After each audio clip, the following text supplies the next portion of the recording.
WWE Most Wanted Treasures on A&E this past week was all about Bret the Hitman Hart. It's kind of funny that they are following that episode tonight with an episode on Bill Goldberg.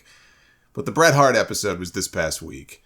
The week before that, it was the Macho Man Randy Savage, and they found his giant cowboy hat from the top of his Halloween Havoc monster truck, his old Mega Powers robe, his Macho King outfit, a Macho King crown that turned out to be a replica and not the real deal, and a box of 20 master tapes from his father's ICW promotion that will now sit in their vault until they decide to chop up the episodes and give us little scraps of Macho Man highlights here and there, instead of releasing the goddamn episodes.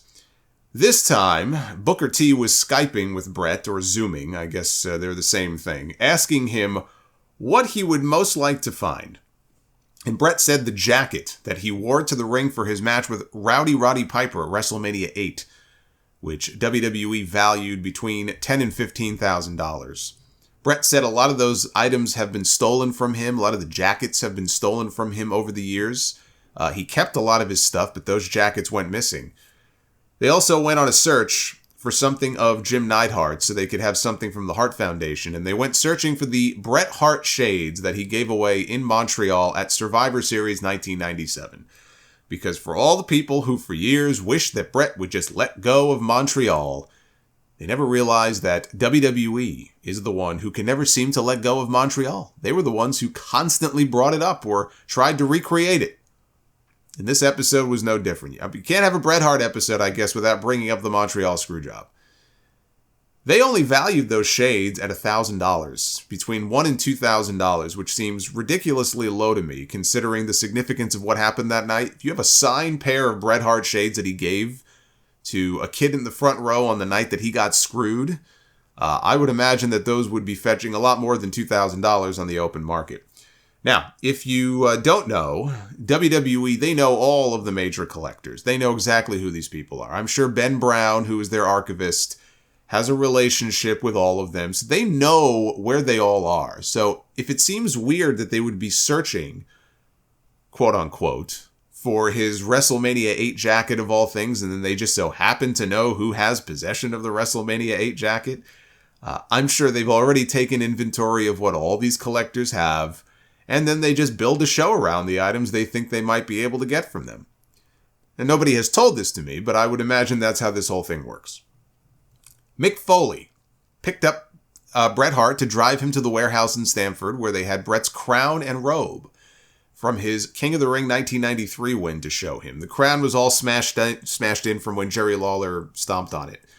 They also had the giant trophy that he was presented with on Raw by Vince McMahon for Superstar of the Year in 1993, which, if I remember, I think that was fan-voted. Natty showed up, and she brought with her one of her dad's old ring jackets. And then Bret told the story of the Anvil. He was dead set against them having jackets made. And Bret saw a photo one day of a chimpanzee in a jacket in an issue of People magazine. And they showed the photo. I guess they found it and they showed the photo, and it had the jacket had the shoulders with the tassels hanging off. And when Bret showed Anvil the photo of the chimpanzee in the jacket, all of a sudden he changed his tune and said, "That's it. That's what we need." So that's where the idea came from for those ring jackets they wore. I know they wore them at SummerSlam in 1990 that had those shoulder extensions with the tassels hanging off them. So that's very cool. I didn't know that. Good thing he didn't tell Vince, or else they would have ended up with the chimpanzee as their mascot. You know, back then it was the Animal Kingdom in that company. Mick Foley then springs it on Natty that, boy, we would love it if you would loan your father's jacket to us to put on display. And, of course, what is she going to say? She says yes. Then Bret had to leave to go back out on tour. He's a very busy man. And Foley said, well, it's probably a Comic-Con or something. And Mick asked Natty if she would accompany him to go find some more memorabilia. So off they went. And the first stop was Indiana. They were going to go meet Tim Jameson, who was the collector that Mick had to barter with last season to get his original Mankind shirt.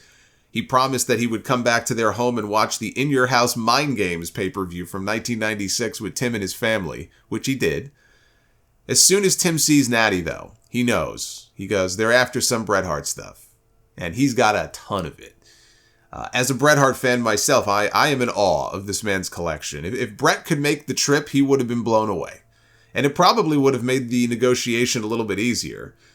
They just so happened to find the WrestleMania VIII jacket, which he had on display.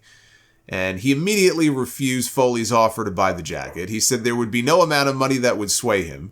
Natty offered 10 grand. He still said no. Foley then told him, look, in the interest of full disclosure, after a limited time with WWE, the plan is to return the jacket to Bret.